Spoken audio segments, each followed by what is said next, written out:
Hi folks, welcome back to How to Kill It. This is going to be the Tier 5 episode.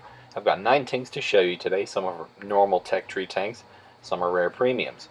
I'll be doing the firing test with the Ram 2, the Tier 5 American Premium Medium with 105mm of penetration, and the KV-220, a Tier 5 Russian Premium with 98mm of penetration. Some tanks, like the Sherman with the 76 and the Churchill 1 with their Top Gun, are going to have considerably more penetration. Even the Stug 3 is going to be able to get through most of these pretty easily. So if you've got guns like that, you'll be able to aim a bit more liberally. In the meantime though, let's just show you how to kill a few of these nastier Tier 5 tanks. Let's start with the KV-1. This is the most popular Tier 5 heavy tank due to its armament choices. A simple 122 howitzer, a punchy 85, or a 57 that pecks enemies apart. Its whole armor is, statistically, nothing much to boast about, with 75mm front and side and 70 rear.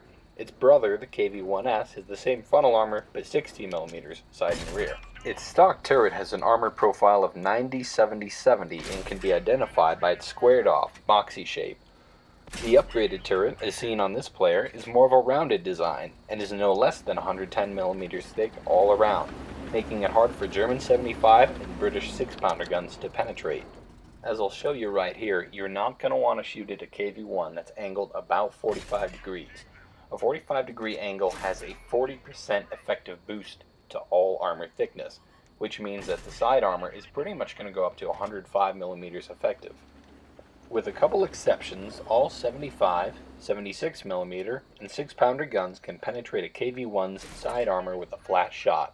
Shooting the side of the stock turret is equally as effective, but shots at the side of the upgraded turret should generally be avoided, unless your tank has at least 125mm of penetration with AP. The KV-1's rear is notoriously weak.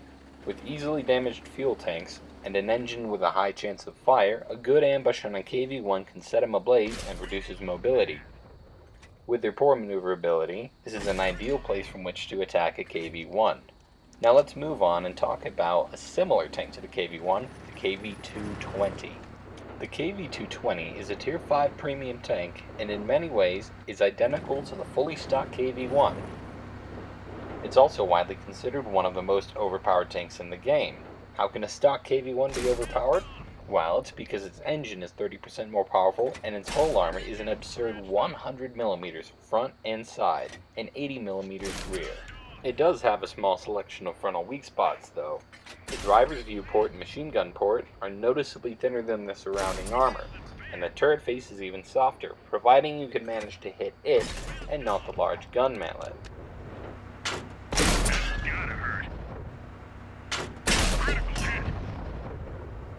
If you manage to get around the side, be sure to shoot above the tracks or ideally into the weak side of the turret. If you can get shots to land flush against the rear of a KV-220, they should pretty much always penetrate. This is the best place to engage one of these from. Now let's talk about the Churchill. I'm using a Churchill 3 as an example, but the Churchill 1 gets the same turret and no track fenders, and an almost identical armor profile.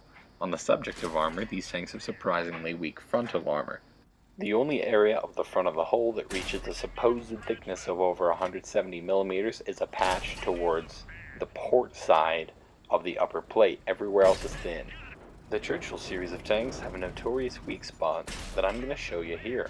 When they're rounding a corner, you can send a shot through the tracks and into the hull, and once tracked, the enemy will be at an angle from which they cannot return fire due to the Churchill's center-mounted turret, which will be obscured behind the corner.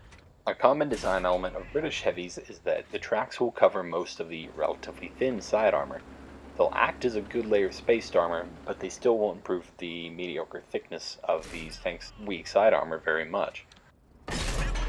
The back of the Churchill series is outstandingly soft and can even be penetrated by bottom tier light tanks such as the Panzer 38 NA.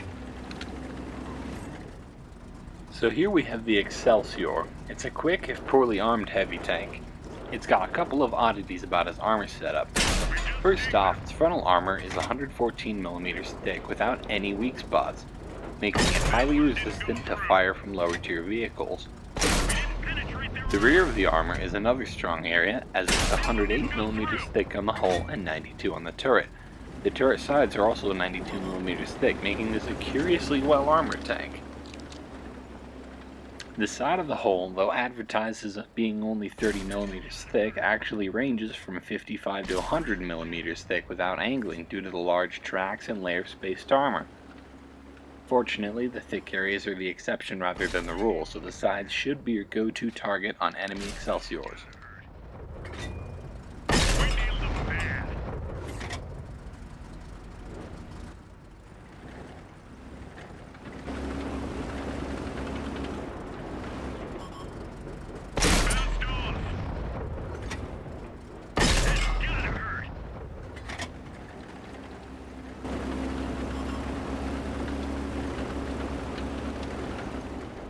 Now for the AT-2.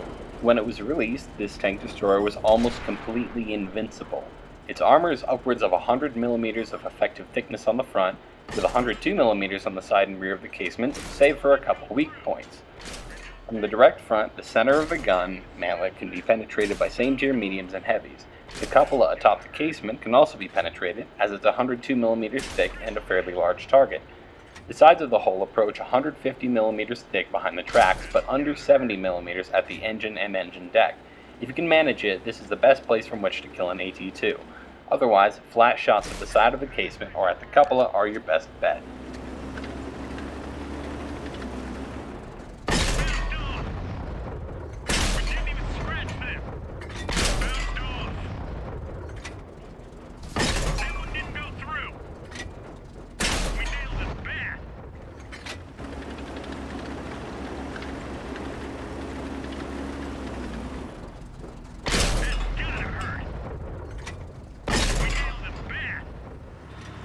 Let's talk T-14. This is a Sherman-based American heavy tank. As such, its turret armor is stellar, but its hull armor is lacking. The T-14 relies primarily on sloping rather than thickness, and is rather easy to kill if positioned poorly. The upper areas of the hull are about 50mm thick, and their angling is generally insufficient to block well-aimed shots. If an enemy T-14 is consistently bouncing your shots, try aiming for the machine gun port on the upper frontal plate, as it rarely exceeds 80mm of effective armor thickness. My best suggestion for killing a T-14, aim as high as possible on the hull and get the flattest possible shot. This will give you the best chance of penetrating. If you're shooting it from the side, avoid shooting the tracks, as they're extremely thick spaced armor.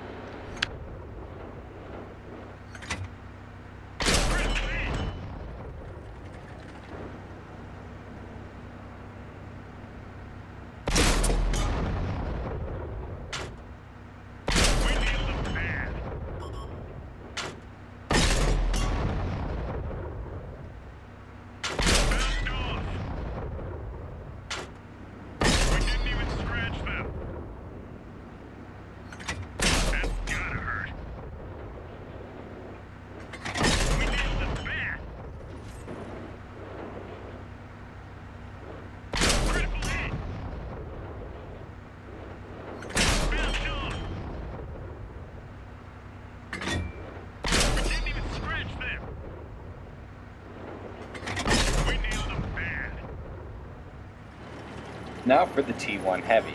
This is a fast, well-armored if inconsistent heavy tank. Its frontal hull thickness is a combination of near auto bounce zones and weak spots. The turret has a few visible slots on the front that are weaker than their surrounding armor, but that aforementioned armor is hellishly tough. If possible, avoid shooting the front of the T1 Heavy, as your odds of hitting a thick area are equal with hitting a weak spot. Don't waste your shots. The hull's side armor is mostly covered by the tracks, with an effective thickness of approximately 90mm, but the bare zone above the track is 44mm thick. Some howitzer-equipped tanks of this tier can consistently penetrate the side of a T1 Heavy for full damage with high explosive rounds. The rear is a similar story, but without considerable strong points. It should be easily penetrated by almost anything it can run across. The sides and rear of the turret are about 90mm thick, but can only be consistently penetrated with flash shots. If the hull is available, shoot that instead.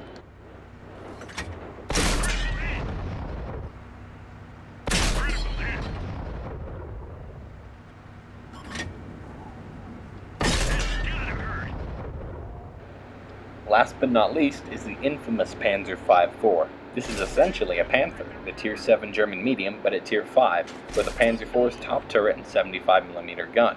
It's fast, heavy, well-armored, and has a deep health pool, making it a terror when top tier. The front of the hull is 85 millimeters thick, but sloped back at 45 degrees, giving it an effective thickness of above 120 millimeters, making it resistant to all but the best guns of Tier 5. The turret is vulnerable from all sides and can consistently be penetrated by Tier 4 tanks. Going back to the hull, the side armor and rear are thinner at around 40 millimeters thick, making for large weak spots. The fact that the 5.4 turns so poorly makes this an ideal spot from which to get your first shot in. Its large size and poor gun depression also makes it vulnerable to close-range attacks by smaller tanks. Be careful not to get rammed, however. This tank weighs about 45 tons and will easily maintain 50 kilometers per hour on flat ground. An aggressive, skilled 5.4 driver will be very difficult for any player to defeat alone.